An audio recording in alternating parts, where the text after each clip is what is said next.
Welcome back to another episode of Elevate Paso, the podcast series. Very excited about this one. There's somebody we've been looking forward to speaking with.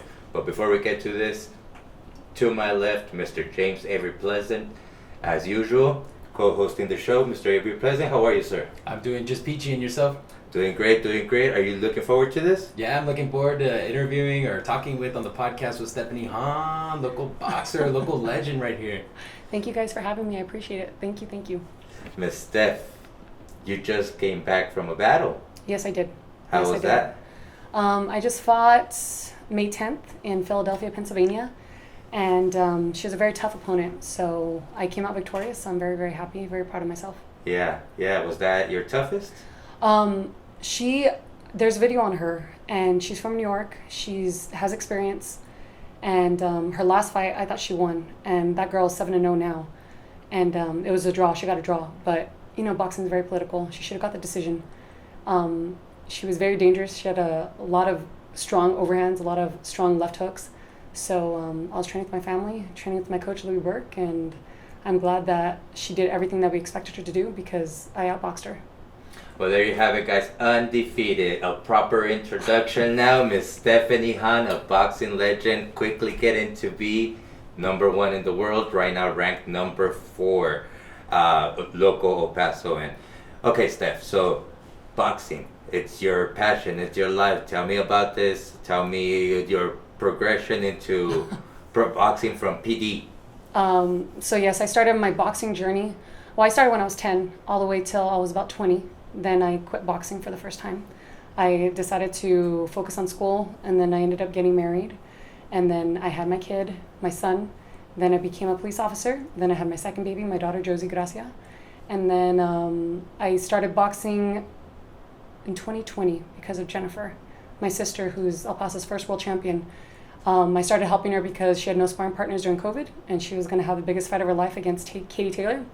And I didn't want her to get her butt whooped on worldwide TV, so I decided to come and help her. And then my sister, my brother, my coach now, Louis Burke, was like, hey, you should do this. And timing's everything. And at the time, I was blessed with the opportunity, so I gave it a chance. And I've been giving it my 100% effort the last 3 years. And you've been with Louis this last 3 years? Mm-hmm, 3 years. Louis himself is a legend. Oh, yeah, he is. I mean, all the way back to the 80s, him and his brother. Yes. Yeah. They're big in Las Cruces. He was a great professional fighter. He beat Freddie Roach, who's one of the best trainers right now in the world. Mm-hmm. He has a lot of experience. He trained Austin Trout, who's a world champion, trained my sister. He had a lot of professional fighters, so I am fortunate to be coached by him. Yeah, I met him, had an interview with him, and I was fortunate to get to hear all the stories. It was very cool. He has a lot of stories. Yeah. So, you get to be involved with all the local fighters. You kind of get to see everybody, what everybody's about. Who are those young fighters that we should be looking out for? So there's a lot of amateur fighters here in El Paso, and also I train in Las Cruces, so I get to see Las Cruces. Yes, there's so much talent. I go to Las Cruces PAL, and these kids are very talented, and they put in the work. And female boxing, especially in Las Cruces, here in El Paso as well, it's growing so much. There's some bad, awesome females in El Paso, in Las Cruces. For El Paso, Kayla Gomez. Yeah. She's ranked number 1. She's a multinational champion. She's won international tournaments. And then we also have Jocelyn. I can't remember her last name, but she's very talented. Ariana Carrasco, she's a multinational champion. Samantha Guinathan, she's from Las Cruces, another national champion. There's so much talent here locally, especially in the females.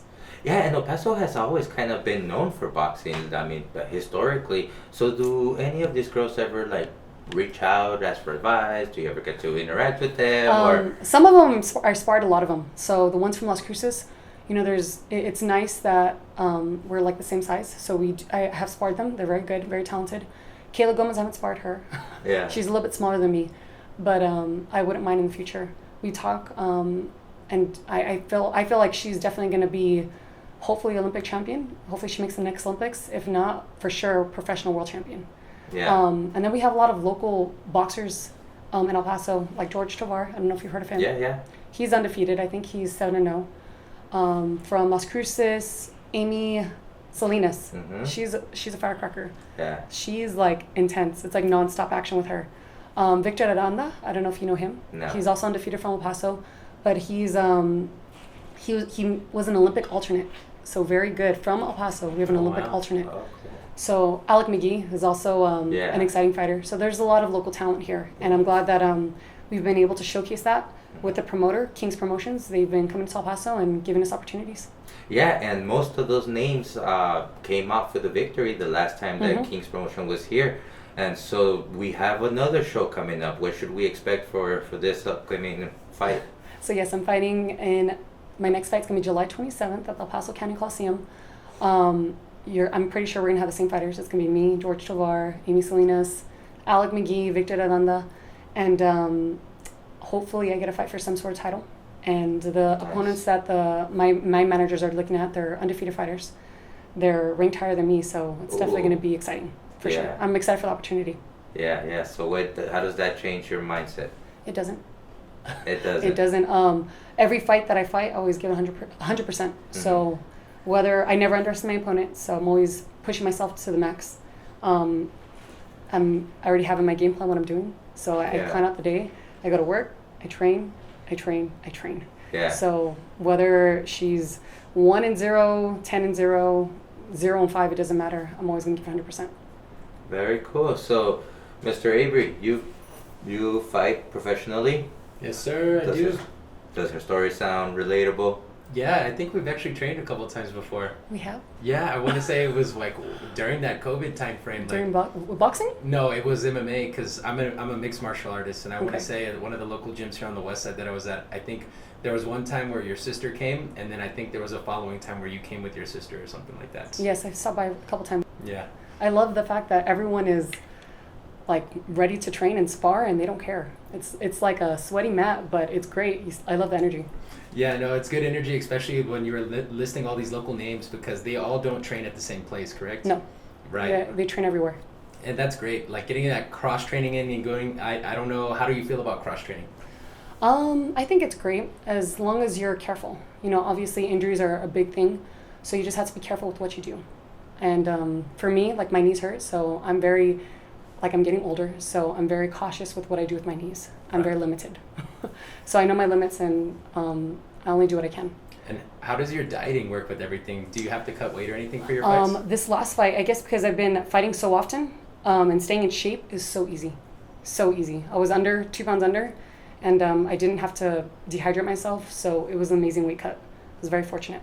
And talk about that transition from going from like that pause you had from not fighting to getting back into the ring.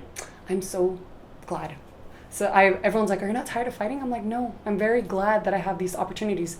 Because last year I remember training for like 6 months and every month they're like, yeah, we have a fight. And then for whatever reason it got canceled.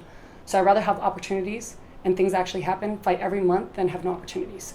Exactly. So I want to show what I'm capable of and being up to perform, it's great. Every month? What's the recovery time for boxing? Well, I had a fight in March, April, and May. Wow. So I was just nonstop.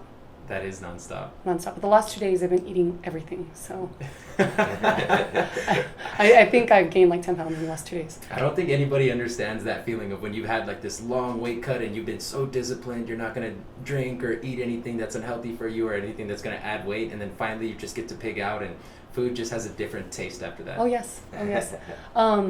So in MMA, what's your record? So my pro record is 3-1 right now. Okay. And then, yes, it's 3-1. And sorry, I had to think about that. And then my amateur record is 6-3.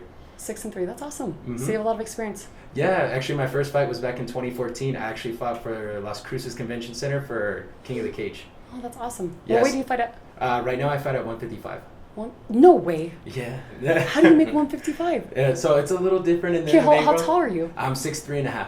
There's no way. You know, and so this is the huge debate in the MMA world where they That's say crazy. they just don't have enough weight classes. Like, so how it goes is it's 145, 155, so about 10-pound difference, and then one from 155 to 170, and it's about a 15-pound difference. So when you have someone like me who... You'd be good at 170. They have people cutting from 200 at 170. You know? You guys are gonna kill yourself. Yeah, and that's the big debate is like they should Gosh. put... Just happened, didn't it? Someone died? Yeah. Yeah, it's happened before in sports. Right. Yes. I know it's happened in before. MMA, somebody, not UFC, but a few weeks ago, somebody got knocked out and never got up. Oh my God. What's your walk around weight? My walk around weight, it's 175. That's it. No, but like No. seriously. You mean like 200? No, not even. Actually, the highest I've ever weighed was like almost 180. I've Okay. always been a lean little guy. That's crazy. Yeah, and I used to fight at 145. That was a huge. No, that's crazy. But at that time, I was weighing like in the late 60s, so I was like 168. And I'll give a story. I remember I was fighting in Las Cruces in my amateur, and they gave me a call a week before our fight. They said, "Hey, this guy, his opponent dropped out." And he's pretty much he's out of town fighter. He already got his tickets. He already sold a lot, and he reached out to me saying like, "Hey, you're a good dude. We've met before, and we always had good relations, And he said, if you could take this fight, would you please? And I was like, what weight? 170. And I was fighting at 145 at the time. I remember my mom, she made me yams or sweet potatoes the morning of, and I weighed in my jeans because she said I was looking thin. I weighed in at 164. Gosh. Yeah. And then right after that fight, they offered me the title fight for 145, and they offered him the title fight for 170. Wow. So Okay. it's a huge range. So you fighting at 155, are you like the tallest in your division? More or less, and it's crazy. They somehow find me opponents that are pretty tall. That is crazy. So like my walk around happy weight is 145. So, and I'm 5'7". So you're saying we're getting in the ring here soon? Maybe boxing, not MMA. Oh no, my hands are bad. Yeah, we'll do boxing, not MMA. But that's crazy. Right. And have you ever thought about branching out to any other sports? I have. So in high school I wrestled. I know you wrestled too, right? Yes. Franklin. I was actually I think it was on Facebook, and I saw Franklin High School, Mhm. and it had like the past state qualifiers champions, and James Avery, right? Yes. You wrestled there. I'm like, oh, I recognize him. So you placed at state. Yes, I placed twice. And this is for folk style, because I know I placed for freestyle a couple times, but a lot of people are like, oh, that doesn't count. And it's like, oh man, that sucks. But at state, I placed 5th my junior year, and then 3rd my senior year. Well, that's awesome. Yeah, it was really And high awesome. school wrestling is tough, so. Yeah, and in Texas, I got to, for my sophomore year, that time that I placed for the freestyle, we wrestled for the national team, or we wrestled for the state team on the national tournament, and as a team, we got 8th in the state. That's awesome. Mhm. Franklin's always been good. I remember when I wrestled, Franklin was a powerhouse. Wait, what school were you a part of? I went to Irvin High School. Irvin High School, the Rockets. I went to Irvin High School. Nice. I won state my last 2 years, so junior and senior year. Wow, and you didn't think about doing like college wrestling or anything I was like going that? to, but then I tore my ACL. So then I had to rethink life. Was that at practice? My brother actually tore it, that loser. I love him. I love him. It was AB, I don't know if you know AB. Yeah. He's a joker in the family, and we're practicing moves at my dad's gym. And I told him, like, we're practicing escapes, getting up. I was like, don't take me down, don't take me down. And then he takes me down, my foot gets caught in the mat, and then I hear a pop. And I didn't know I tore my ACL. And then 2 days later, I went to nationals. And if it wasn't torn, it was definitely torn after that tournament. I still placed, but it was just, I messed up my knee bad. I tore everything. Isn't that always the case? You finally get yourself checked out and you're like, yeah, you broke this or you tore that. And you're kind of like, why didn't you say anything? It's like, well, the trainer said I was being a baby, and I had a match coming up. I couldn't disappoint. And it's weird with the ACL because you can still walk. I don't know if you ever tore your ACL. No, I was thank able God. to still. I Knock was on able to wood. walk. Oh yeah, it's a horrible injury. But I was still able to walk, so I didn't know I tore it. And then the trainer there at the tournament, she was like, yeah, I'm 100% sure that you tore your ACL. So yeah, I decided not to wrestle in college. I went to UTEP though, and life happens. Absolutely. That was kind of the struggle. After I got out of high school, there were some offers to go to some places, but it was like, going to Iowa or North Dakota or some like very, very small town in Colorado. And, I was the type that I really loved wrestling. I've been doing it all my life, but my family's from Iowa, and I know there's nothing there, and I just wanted a little more. I wanted a little more, and so I decided not to go the college wrestling route, and that's when I got into MMA, and I had my first fight outside of high school because I still had the itch, It's great. That's why you see a lot of wrestlers do MMA. They don't follow up in college. It's a great contact sport, and they love the competition of it. So Absolutely. Yep. And recently you were looking into bare knuckles, weren't you? So at that time where I wasn't getting opportunities, where Okay. they're like, yeah, you have a fight, and then I didn't fall through. I was like, you know what? I don't care what I do. Freaking bare knuckle MMA fight, I'll do anything just so I could freaking, I'm training all this. I'm putting all this work into it. I want to show something for it. Yeah. But that one, it didn't happen because I didn't come to Las Cruces. But I'm down for anything. I'm a fighter. I'm a fighter. I compete. I stay in shape. So why not just do whatever I can? But since I'm rated in the top 10 now in boxing, I'm gonna make the most of it and try not to get injured. Yeah. But a year ago, it wasn't the case. So I was like, I'll do anything. So are you being selective now with? Yes, I'm being selective with just sticking with boxing. No, but in regards to opponents? No. For women's boxing, especially in my case, it's really hard to get opponents. Like, it's always like I'm going through like 3-4 opponents here in El Paso, especially. Like they have an opponent and it changes every week because they're like the girl says yes and then she changes her mind or she gets injured, whatever the case is. So that's been the hardest thing for me. And then they look me up or they look at my sister and they look at my brother and they're like, yeah, never mind. So that's been the hardest thing. So I'll take any fight. Yeah. How do you push yourself through, because it's the worst feeling when you train for a fight and then it pulls last minute or whatever. How do you stay focused and motivated? So in the past, where like the 6-month period where I was supposed to be getting fights and it didn't fall through, I would take a couple days to myself. I would eat, I would be happy and go watch a movie, just relax. And then after that, I'm like, okay, just suck it up. You really want to do this, so no pain, no gain, just do it. Right. Yeah. So I'll just stay motivated. And it is hard. It's disappointing. But I'm glad that it paid off. And I'm glad I'm getting these opportunities now. Yeah. And growing up, you did karate? Yes. Martial arts. All martial arts? Yes. So I think at 5, we started doing karate tournaments. I think at around 8 or 9, we did taekwondo tournaments. And then we did kickboxing tournaments. And then it turned into boxing. And then high school, I wrestled. So yeah, contact sports my whole life. Yeah. And what I love about that is you competed, because I've said this many times where you have those that are training to train for the fun of it, and there's, that's great, but there's just a different mindset and a different mentality, and you could be at the same practice, but that person who's competing versus someone who's like, no, I just train for fun, like totally different people. Different mentalities, yes. For sure. I hated competing when I was younger because we didn't have a choice. My dad made us. But I'm glad it paid off, and it made me a very strong person. So I thank you, Daddy.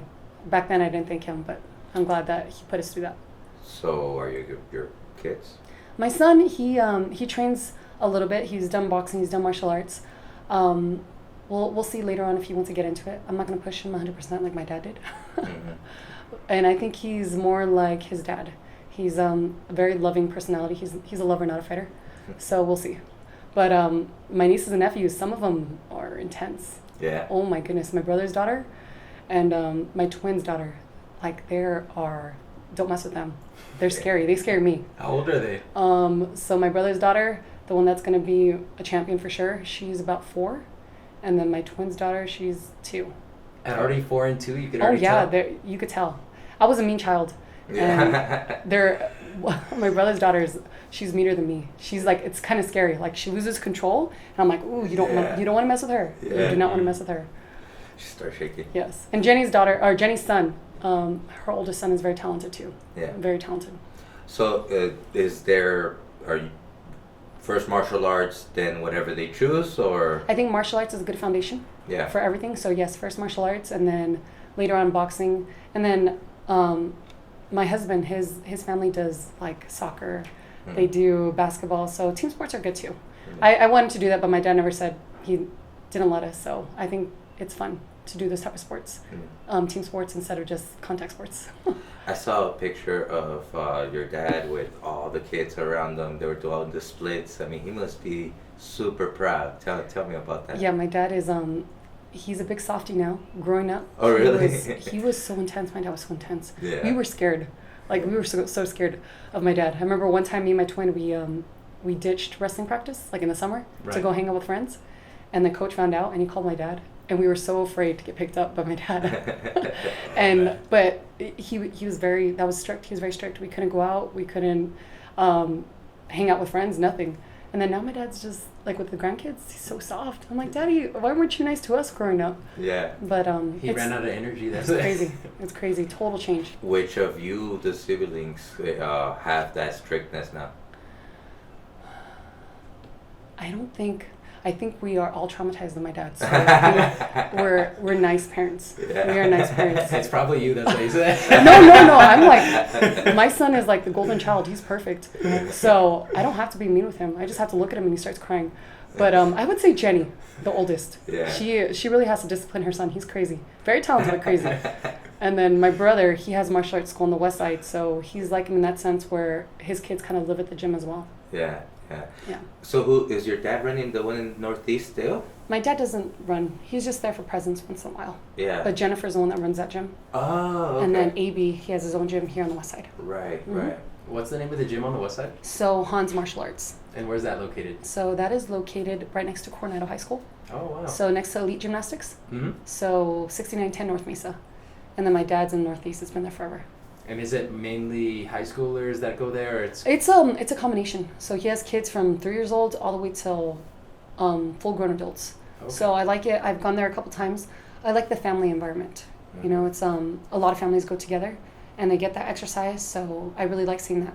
I really like seeing the family that they do together as a, you know what I mean? And Together. what's he teaching? It's a combination of martial arts. Mainly traditional martial arts, but he does everything. He does strength training, he does kickboxing, he does boxing, taekwondo. It's a combination of many things. My brother AB, he was a professional fighter in boxing and kickboxing, so he's very talented. Do you feel that because of MMA, the traditional martial arts are kind of no longer a thing? I know that there's still a few traditional martial arts, but I know that, you know, MMA, jiu-jitsu, it's very popular, and a lot of people like that. I think what's different with my brother's school is the family aspect, the traditional type of martial arts, the respect, you know, they have to respect one another, respect their parents. And it's something I grew up in seeing, so I love that. I love that we still have that. And if you want something traditional, my brother's school, my dad's school, they offer that. And that's one thing I will say with the martial arts. I started at a karate martial arts when I was 6, and you just see the difference in the students and the kids, and I also was coaching a little bit. It just gives them that discipline, you know? And it's... discipline and respect. Respect. Yes, for sure. Yep, it's beautiful, and I love it when I see the parents do it together. I'm just like, oh, I love it when the spouses fight each other. It's great therapy too. I laugh, so it's fun. Speaking of, tell me about those challenges of being a mother and some of the things you've had to figure out. With life, well, I'm so glad I'm a mother. I think I'm a better person because I'm a mom. I'm never gonna love those humans more.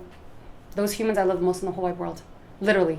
My son is, I already told you, he's a golden child. He's perfect. And then my daughter, she's special needs, and she's perfect. So, and their souls. I love my nieces and nephews, but I find my kids better. I think everyone thinks that, no? No, I'm very biased with my kids, but they're really good kids. Like, they're really good kids. So anything, I'm a boxer, I'm a police officer, but the most important thing, and I'm proud of, is being a mom. And being a police officer, it's not easy. Being a boxer, it's not easy. But I'm glad that I get to take my kids with me. So when I go train, I'll take my kids with me. And my son, he gets to pick up, he gets to see what I do. So now he's already inoculated when he sees me spar. He's like, oh, okay, whatever. When he sees me fight in the ring, to him it's normal. He doesn't get scared or anything like that. It's what he's used to. But I've had my challenges with my daughter. She's special needs, so one of the biggest things that she has is seizures. And seeing your kid have a seizure, it's heartbreaking because you can't do anything. It's stressful, and she's had all kinds of seizures. I remember being in the hospital with her, and I didn't know if she was going to make it. Like, the doctors, we're in the emergency room, the doctors are working on her, and I'm so used to seeing crazy stuff because I'm a police officer. But with my daughter, I was obviously hopeless. It was in the doctor's hands when they were working on her. They're trying to get her to breathe. But I'm glad that she made it out. But it's for me with Josie, it's just extra work. Yeah. And I'm glad that my dad. It's kind of crazy because I know some people they don't see parenthood as, you know, like me or other people, because it's hard, and some people don't like working hard. But because of how I was raised, you know, always working hard, discipline, it's not difficult for me because I just had to work harder with her. Do you, well, I mean, I know for a fact El Paso seems to have somewhat of a lack of resources for this, and A lot of people end up in Houston and Dallas. I mean, what do you think should we be bringing awareness about this? So my daughter has a syndrome. So a couple years ago, they didn't have a geneticist. So my daughter's syndrome is very rare. There's about, I want to say maybe 300 worldwide with her syndrome. Wow. So I had to travel to Houston to find out what was, what my daughter's syndrome was and what to expect. But for me, the most, I guess, awareness I get is through social media. I follow the Facebook page, I follow the Instagram page, and that's where I get the most help, because the geneticists, the doctors really don't know, you know what I mean? Like, basically, let's get her the best quality of life. But some of them, they don't really have an answer. But it would be nice. I know that there's maybe one geneticist here in El Paso now, but it would be nice to have more specialists here in El Paso. I think there's one, I think now there's two neurologists, pediatric neurologists. That's it. So Wow. if you don't like the neurologist, then you're screwed unless you want to travel somewhere else. Yeah. So it would be nice to have more options. But fortunately, my daughter's quality of life, she's okay. Right now, her seizures are controlled, but there's so many things. Like it's never ending. Her list of health complications, it's never ending. But she's happy, and we just do the best that we can. Yeah. No, that's tough, and that's admirable that not just have you been able to handle it, but thrive in so many other aspects of your life. I mean, it's something that I and a lot of us should look up to. Yes. Hopefully, I want to be a world champion. I want to be successful because my success is my family's success, and I do want to make the best life that I can with Josie. And Josie and my son Johan, they're my loves, and they're loved. Like, we have great babysitters. My brothers and sisters, they love them as their own. So I'm very blessed that we're so close as a family. I was going to ask about your background and discipline in martial arts. How has that led you to become a police officer? So I remember when I applied to become a police officer, I wasn't scared. A lot of people are like, oh, you're not scared because you're going to get in fights? I'm like, no. I'm like, I used to spar boys all the time. It didn't scare me. Right now I'm at the training academy, so I train recruits. So I am I wouldn't be in that position that I am. I teach defensive tactics if I didn't have my background in martial arts, if I didn't have my background in boxing, because I'm able to use my knowledge to help the future. And a lot of these people, these girls or these men and females, they don't have experience. Right. So I'm able to be an example to them, especially to the females, because now they can look up to me that I'm strong and I'm capable and that they're capable. It doesn't matter that they're female, that they can make it work. I was literally just about to ask that, especially as being a female coming into the police academy. Yes. There's no excuse. You know what I mean? For them, they can't use, I'm smaller, I'm weaker. It doesn't matter. You know what I mean? There's subjects out on the streets, they're not going to discriminate whether you're a male or female. So you have to be ready for anything. Right. And that's funny, I was just about to ask if you actually teach martial arts, because I know there's a lot of videos where they have out there where the cops, I guess, get outmaneuvered by the bandit or whoever it is, and you're kind of like, man, they need a jiu-jitsu lesson or something. Oh, yes. So yeah, I do teach defensive tactics. So I'm glad that I get to do it since I have a background in it. But there's so many types of law enforcement, I guess. Our agency is different from a different agency in what they teach. Mm-hmm. But ours is kind of like traditional martial arts as well. Right. So for me, it's just up my alley. So it's very comfortable me teaching it. And what's been the most difficult part about being in your time in the police academy, or your time as a police officer? Excuse me. For me, it was always being away from my family, because especially in patrol, you work the long shifts, and it sucks because you can't just leave and go home and take care of your kids. You have a job to do first. So whether you're on 10 hours of overtime, you got to do it. What's the evolution of an officer? So you come out of academy, do you go immediately into the streets? Could you become a detective if you want to? So every police officer that graduates the police academy, they go on patrol. So everyone goes on patrol. They gain that patrol experience. And then after that, they could promote to detective, to sergeant, and then keep going up. But we have so many units in El Paso. So it's nice that you don't have to stay on patrol. So if you wanted to go canine, if you wanted to go crime scene, if you wanted to gain that detective experience, become a detective, then you could do that. So there's so many options available. What's the coolest? Well, Well, I'm at the academy, so I really love my job. I thought I you love were my gonna say job. canine. I was like, Yeah. you get your own dog. Oh, which one has the most adrenaline? Well, there's specialized teams like SWAT, so I won't say SWAT's cool because they get to deal with the craziest things, you know? The police have SWAT? I thought that was a sheriff's thing. No, we have SWAT. Yeah? We have a SWAT team. So everybody gets a SWAT? No, only the best of the best survives to make SWAT. No, I understand, but I mean, every department could have a SWAT team? Yes, Ah, I'm pretty sure. Well, maybe the smaller agencies not so, but for our department, we're a pretty big agency, and we have a SWAT team. We have yes, canine dignitary protection, so they're the ones that protect the mayor and all the dignitaries that come to El Paso. We have ComStar. They're the ones that help with the ones that are in the mountains, like mountain rescue, the ones that are stuck in the mountains. I thought those were rangers. No, our department gets called up as well. Ah, Yes. interesting. Yep. All right, so as you obviously chose not to be in the streets anymore, but like while you were out in the streets, you said you had to do at least how long? So you have to, it depends. So specialized units. I did patrol about 3 years. Yeah. And then after that, I went to planning and research, which is working in policy and procedures, very different. Wow. You see, there's many options you could go to. Yeah. And then I ended up at the academy. But some specialized units, I think you just need 2 years of patrol, and then you Yeah. could transfer. How does that translate to having a very real lack of more patrol? Say it again? How does that translate to having a very real lack of more patrol officers? I mean, you guys are kind of short out in the Yes. streets. I think that's everywhere, nationwide. Yeah. No one really wants to be a cop. And I get it. It's hard, and it's not like you get paid a lot of money. Hey, she said it. No, and it's dangerous. It's a dangerous job. Right. And then I think it really changed after, The George Floyd thing. yes, after George Floyd, it really changed.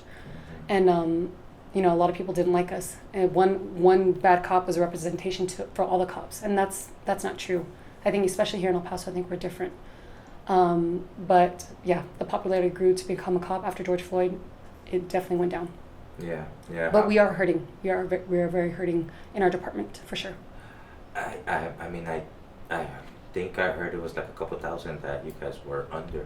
Yeah, we are under, Wow. and the thing is, like we have 3 classes now every year, but the numbers aren't where we want it to be. What's it take for someone to become a police? So, as long as you don't have a bad background, you're a good person. No, I'm being serious. We used to have a minimum standard of 12 college credit hours, but now we don't. So, as long as literally if you're a good person, you don't have any warrants, no criminal warrants, no traffic warrants. Even the traffic ones. Yeah, you can't have traffic warrants. Oh man. Yeah, you can't have traffic warrants. A good record. So as long as you're clean, you could apply. Very cool. Well, there you have it. Who wants to be a cop? And I think being a cop is so fun. So fun. Well, I mean, the reason I'm asking all this is because this is the first time, and maybe I just never noticed, but it's the first time I see that there's recruit officers. And We are reaching out to the public. Please, Yeah. if you want to be a cop, join. We just got a raise last year. Was it this year? I can't remember. We just got a raise last year, and so to make it more competitive, because a lot of our officers were leaving to other agencies because they were paying more. So that was, it was sad. So we raised the salary, but if you want adventure, if you don't want to be stuck in the office, if you want to see something new every single day, if you like drama, become a cop. No, I'm being serious. It's fun. Of course. It's fun. I remember working in a PT clinic, and I remember being so bored, and I remember looking at the clock, and then 2 minutes later looking at the clock, just so it could, just be done. And then being an officer, time goes, especially in patrol, time goes by very fast. Yeah. Very, very, very fast. And again, there's a lot of units, so you could find your calling as a police officer. Day shift or night shift, which is fun? For me, I like day shift because I like seeing my kids. But night shift, you're definitely going to get action, for sure. Yeah. And are they a little more accommodating to your schedule if you have kids or anything like that? Or how do you kind of work that out with your... It depends. It depends. But yes, I feel like we are becoming more understanding, especially with, new mothers and every situation, sicknesses. They are understanding. So they try to help you as much as they can. That's good. Yes. And so when they know you have a fight coming up, they're a little more understanding about your Yes, training. I have to use my leave, but yes, they're understanding. I mean, half the crowd is the PD, I've noticed. I'm very glad that Yeah. the El Paso Police Department and law enforcement, they are supporting me. Yeah. Yeah. So I'm very, very, very blessed. I think everybody's pretty proud of what you're doing. Well, I appreciate that. I was gonna say the same thing. Thank you. Thank you. Thank you. What would you like us to know?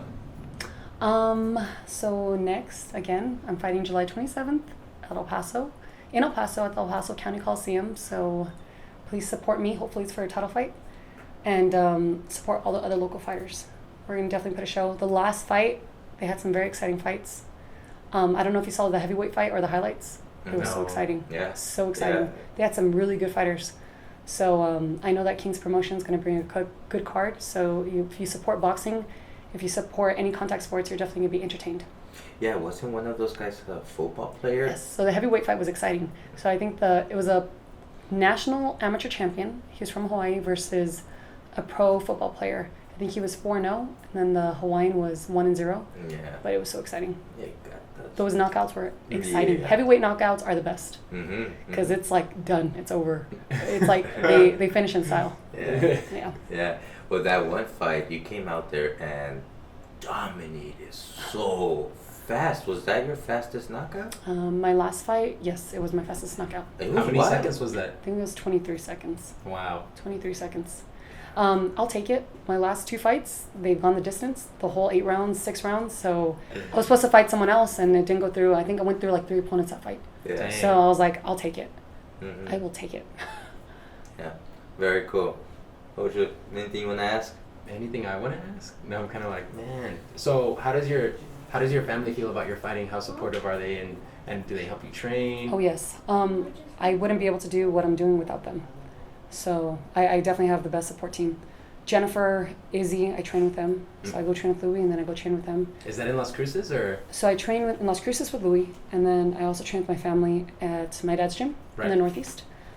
And yeah, we go over. They give me honest criticism, and Jennifer, she has so much experience. How many promotions have you fought for here locally, and what other cities or states have you fought for?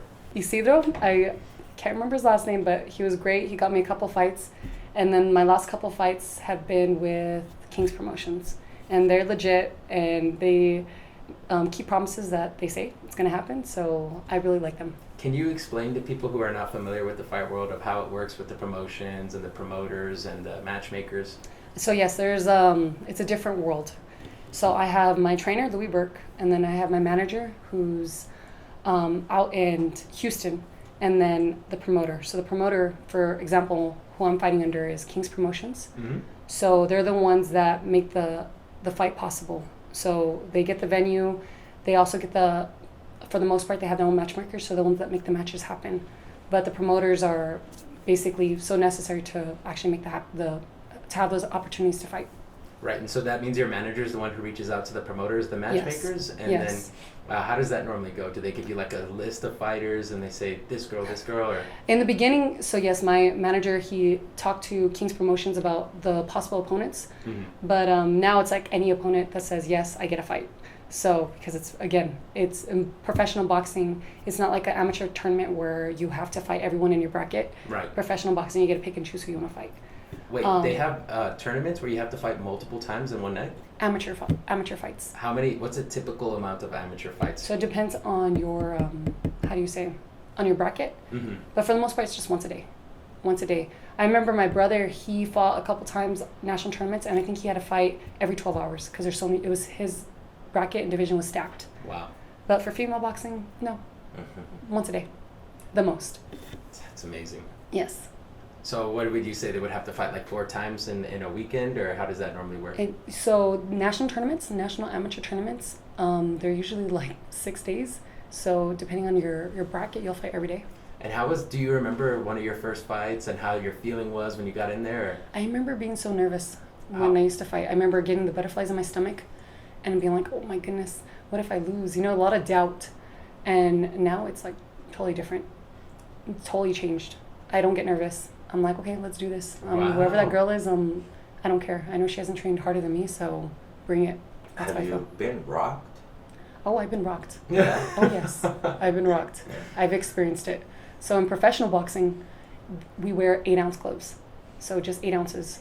When we spar with 16 ounces and we wear headgear. There's a lot of protection. So professional boxing, obviously, we're supposed to get knocked out. My first time I've been... Is that how you say it? We're supposed to get knocked out? Yeah, we're supposed to get knocked out. Yeah. Yeah. Those punches hurt. So I remember I fought in El Paso in November, and I fought a Brazilian girl. She was tough. She had a lot of experience. And she got me, and I dropped. Like, you know, when the fighters drop, Yeah. I went to a knee. I was like, holy crap. I got a minor concussion. I was like, okay. It took me a while to focus again. But yeah, I've been dropped. Yep, I've been rocked. It hurts. And you just got to shake it off and just, okay, try to refocus. Because it takes a while to come back to reality. What do you do? For me, thank goodness I realized that I was rocked and I held. And then I got my composure and then I went back to fighting. Yeah, yeah. What is it like to be training with martial artists, in martial artist gym, and not having like a ring or that kind of stuff? When I train with my family, yeah, we train, there's no ring. And for me, it's comfortable. It's what I do. I'm so comfortable. I like being barefoot. And with training with my family is, to me, no stress. It's relaxing knowing that I'm just going over drills and techniques with them. Ultimate goals? Ultimate goal, I want to be a world champion. Of course. I want to be successful. I know I'm good enough. I know I'm strong enough. I know that I'm capable. So I'm not going to be wasting all this time if I didn't believe I could do it. So I want to be a world champion. So I may be biased, but I almost feel like that's already in the pocket. Like, our ultimate goal... I want to be unified. I want to have all the belts, and then There you go. if I become successful and a world champion boxer, then I'll do MMA just to stay busy. And I grew up doing martial arts. I wrestled, so I know it would be a good transition for me. That's awesome. And Yes. then what's the? I'm trying to see how I could word this. Do you ever feel like there's like a time limit on your age and when you start boxing, and how much more time do you have left? Is that ever a thought that comes in? It's crazy. So I'm 33 years old. So I know, I should have done it when I was 20 instead of quitting for so long. But I think it happened. I'm glad I started my family, and I'm glad I'm a mother. Again, being a mother is the best gift that could have ever happened to me. And I think it also helped me and benefited me because I spent those 10 years not getting brain damage. I see some fighters now that I grew up in the amateurs, and now I can't understand what they're doing. And I feel like I'm stronger mentally because I'm a police officer. Mm-hmm. And I feel like I'm in better shape now than I was when I was younger. Better shape than when I was a state champion. I'm smarter. I'm mentally stronger. And I feel like I'm able to do whatever I set my mind to. So I'm going to be a world champion. And my body feels great, so we'll see how long I can do this for. What should we know before we let you go? I think I've discussed it all with you, sir. That's it. So July 27th, come out, support me and all the local fighters. Very cool. Last questions? No last questions. It was a pleasure to have you on. Thank you so much. Thank you for having me. You're an inspiration to us and so many here in the region. I appreciate that. I really do. It means a lot. Yeah, I often find myself talking about you and giving you as an example to a lot of people. And I do think that not just your boxing career, but you as a person, it's very admirable. And the strength that you have, the rectitude of being out there as a public figure and giving a good example, I think you're pretty awesome. So keep it up. Caleb. I appreciate it. Thank you. Thank you for being with us. Thank you.